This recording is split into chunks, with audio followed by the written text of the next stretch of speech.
My backpack was always half-packed next to my bed. It was not a sign of a coming trip.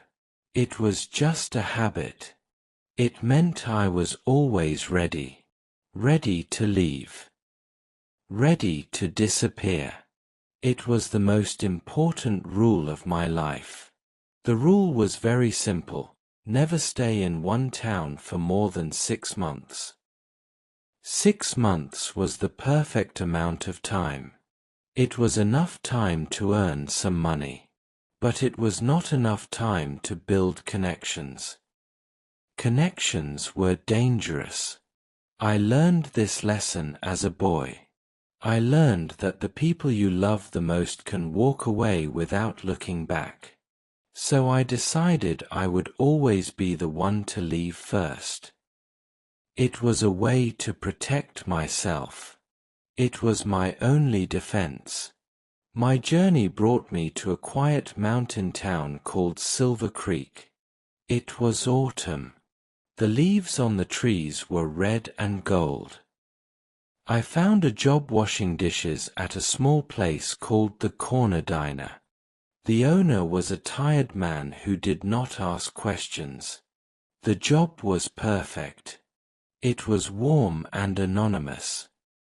I could hide in the kitchen, surrounded by steam and the clatter of plates. In my small room, I marked the date on a calendar. 6 months from now. In the middle of spring. That was my leaving day. A young woman named Ella worked at the diner. She was a waitress. She was quiet and had kind, observant eyes. She did not try to talk to me much. She would just say, "More clean forks, Leo," or "Thank you, Leo." Her voice was soft. Our interactions were simple and professional. I liked that. It fit my rules. We were co-workers, nothing more.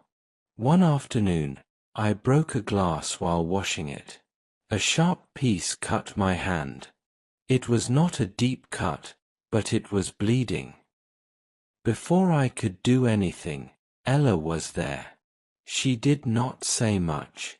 She just gently took my hand and led me to a chair. She cleaned the cut and put a bandage on it. Her touch was light and careful. She did not make a big deal about it. "You should be more careful," she said softly. Then she went back to work. I sat there, looking at the white bandage.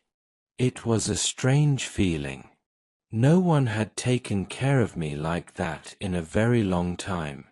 It felt nice. We started to take our short breaks at the same time. We would sit on a bench behind the diner. We often sat in silence. I learned that she was saving money. She wanted to go to a university to study botany, the science of plants. She loved plants.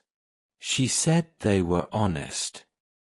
They just needed sun and water, and they would always try to grow. One day, she showed me a small, stray dog. It was very thin and scared. It lived in the alley behind the diner. "I call him Shadow," she said. "He won't let me get close, but I leave food for him every day." I started to leave food for Shadow, too. Small pieces of leftover meat from the kitchen. It became our shared secret. Slowly, the dog started to trust us. He would come a little closer each day. He would wag his tail, just a little bit. Together, Ella and I built him a small shelter. We used old wooden boxes. We put an old blanket inside to keep him warm. Winter was coming soon. The nights were getting colder. Shadow started sleeping in the little house we made for him. Taking care of this small dog with Ella was a new feeling. We were a team. We had a shared responsibility. One day, Ella came to work with a big smile. She was holding a letter. "I got in," she said, her voice full of excitement. It was a special botany program. A 3-week course in another city. It was a very big opportunity for her. Her smile was like the sun. I felt happy for her. But then her face became serious. "But what about Shadow?" she asked. The words came out of my mouth before I could think. "I'll look after him," I said. "Don't worry. I'll be here." The gratitude in her eyes was overwhelming. "Really, Leo? You would do that for me?" she asked. "Of course," I said. It was just a small promise. It did not seem like a big deal at that moment. So Ella left for her program. She promised to write. And I continued my routine, work, and take care of Shadow. Every morning and every evening, I would bring him food and fresh water. He was not scared of me anymore. He would run to me when he saw me. He would lick my hand. He would sit by my feet while I rested on the bench. It was a simple, quiet friendship. I had never had a friend like him before. He trusted me completely. One night, I was in my room. I looked at the calendar on my wall to see how many days until Ella came back. Then my blood went cold. I saw the date I had circled 6 months ago. My leaving day. It was next week. But Ella was not coming back for 2 more weeks after that.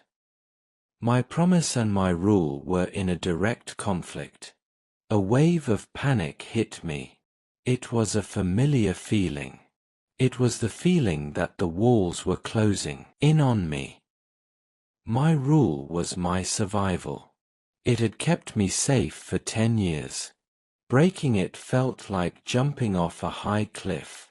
The voice in my head started shouting. Asterisk, you have to leave. A promise is a chain. He is just a dog. Someone else will feed him. Asterisk. I looked at my half-packed backpack. It was ready. I could be on a bus tomorrow morning. No one would even notice. It was the easy thing to do. It was the thing I always did. Running was the only thing I was really good at. I could not sleep that night. I was thinking about the empty house. I was thinking about the note on the table. I was thinking about how it felt to be left behind, to be forgotten, to feel like you did not matter to anyone. The next morning, I went to feed Shadow. I had my backpack in my room. My mind was still not made up. When Shadow saw me, he ran to me, wagging his tail. He put his head on my knee and looked up at me with his trusting eyes. And in that moment, looking into his eyes, everything became very clear. There was no confusion anymore. If I left now, I would be just like them. I would be the one walking away. I would be the one breaking a trust. I would be leaving behind this animal who depended on me, who had learned to believe in me. I went back to my room. I walked over to the calendar. I looked at the circled date, my leaving day. I took a black pen. And I drew a big X through the date. I crossed it out completely. A strange feeling washed over me.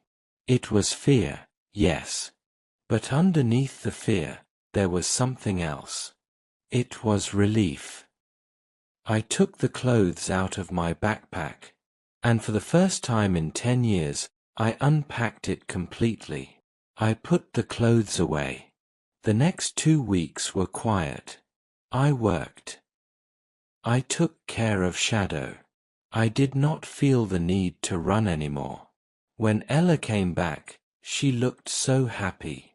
She told me all about her trip and the amazing plants she had seen. Then she saw me and Shadow sitting on the bench together. She saw that I was still there. A beautiful smile lit up her face. "You stayed," she said softly. Her voice was full of a warmth that went right through my old defenses.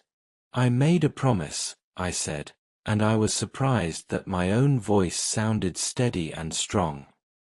I did not know what the future held. I did not have a plan anymore. The old map of my life was gone. But as I sat there, with a trusting dog at my feet and a kind friend by my side, I was not scared of being lost. For the first time, the idea of staying in one place felt more like freedom than running ever did.